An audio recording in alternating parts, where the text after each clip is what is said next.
Hi, this is Mystic Ashram, and we're going to be reading some art history today. This is called Abjection and the Cult of Cute. Kristeva's theory of abjection, as defined as that which is cast out, excreted, deemed untouchable, or unmentionable. It is also associated with the mother who must be cast off in order to find one's own identity. So therefore, abjection would seem inherently feminine. Perhaps it could be said that abjection, when combined with the cute, is a powerful new form of feminism. For example, take the cartoon called The Grim Adventures of Billy and Mandy. Mandy wears a pink dress and a headband, appearing girly, but her character is sarcastic, morose, intelligent, and unafraid. Mandy appears to have been reconciled an important conflict inherent in femininity, that of her unnaturally cute outer self in conflict with her less docile inner self. Her friend Grim is the Grim Reaper, but in a friendly sense, he hangs out with Billy and Mandy like an older brother. Grim has a frightening outer appearance, a soft and cute inner core, and is the opposite of Mandy. This says something about external gender roles placed on us by society, external gender roles which are incongruent with the inner self. While cuteness is not a technical term, I would dare anyone to state that an uncontrollable response is not generated by the cuteness factor. Depending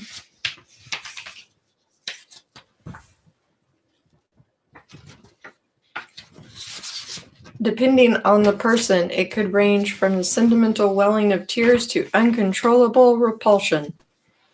There seems to be something much creepier lurking within objects which are usually imbued with an intrinsic innocence.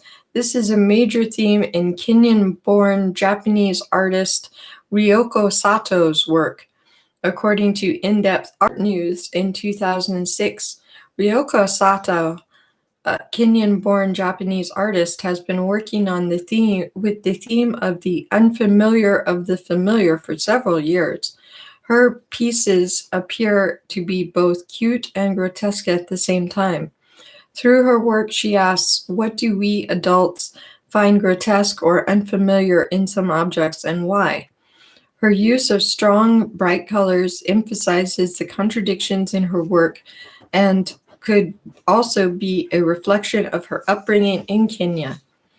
My work, The Kiss, is a photo of a skinned mouse next to its furry hide, is a statement on how cute is as skin deep as cruelty or ugliness. To me, cute always in my work couples with the grotesque. There's always a dark side to it. When did clowns become creepy, or dolls or music boxes become eerie? Is it because these notions are bridges to an unknowable past that they carry a sense of the surreal? Why do girls' toys appear to be creepier than boys' toys if boy toys involve notions of war and soldiering? War is a scary and creepy thing, and so are weapons to kill people for pretend. It just seems that the concept of having a baby in the form of a doll is much scarier to people. Is this because it turns the doll person into a mommy, a despised role in both Kristeva's and Freud's theory? It's the uncanny valley. Are humans afraid of the doll as other, or are humans afraid because of the slim chance that they themselves might become the doll, a puppet under another's complete control? There is an entire vocabulary associated with this cult of cute. Kawaii means cute, practically synonymous with attractive in Japanese. This is, according to an MSN article, quote, Japanese have come up with nuances of cute, such as a, quote, quote unquote erotic cute and grotesque cute, and use such phrases in everyday conversations. But the most interesting evolution of a word is otaku. When I first began exploring the abject cute, otaku was defined as a fan in English and a pathetic pervert in Japanese. Now, apparently, it is associated with fans becoming stars in and of themselves, groupies, otakus, fans of anime, even claimed responsibility for a nerve gas attack on the Japanese subways a few years ago. Gregory Jacobson's work is particularly interesting to me because he takes from abstract art his subject matter and blends it with colors and style akin to the box and board from the Candyland game. In a review by Madeline Nusser in the Chicago Tribune, Jacobson's work is mentioned as follows. Through childlike tones, he pushes forward notions such as American obesity with festering organs and genitals. While his work may not be as gentle, his rotting orifices are so lovingly rendered that you might find solace in that. End quote.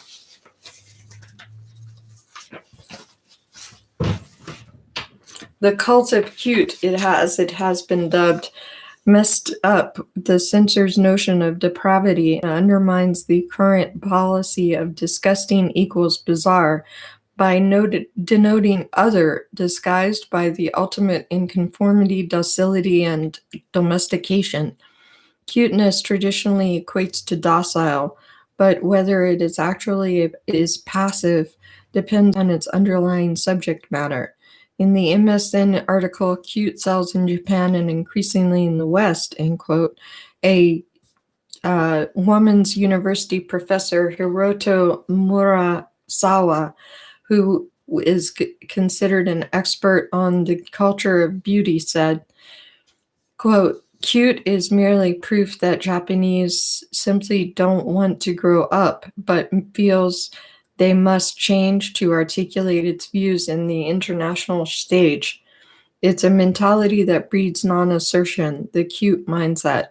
Individuals who choose to stand out get beaten down, end quote. Perhaps when cute started off in Asia, it was submissiveness that made it appear appealing and benign. Written off as lowbrow marketing ploy, corporate cute has taken its time to be processed by the Western art world.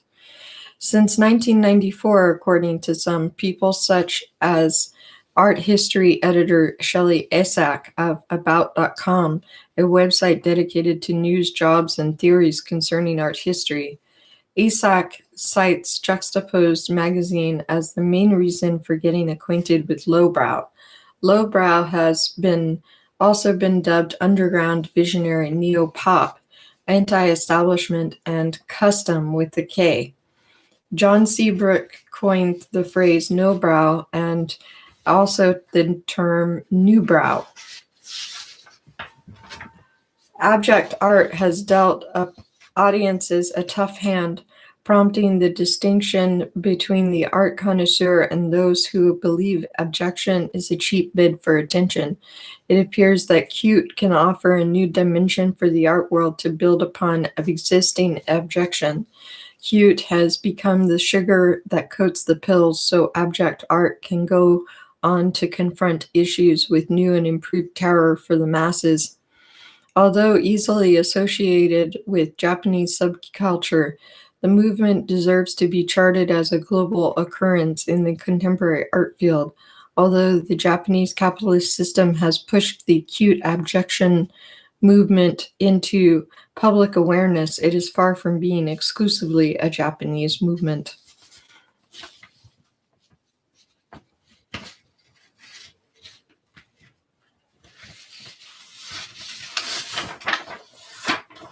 So this could start the, I have a number of sources cited on this, and it is my pleasure to have read this for you today.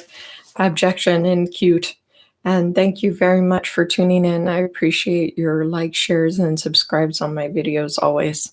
It's so until next time, many blessings.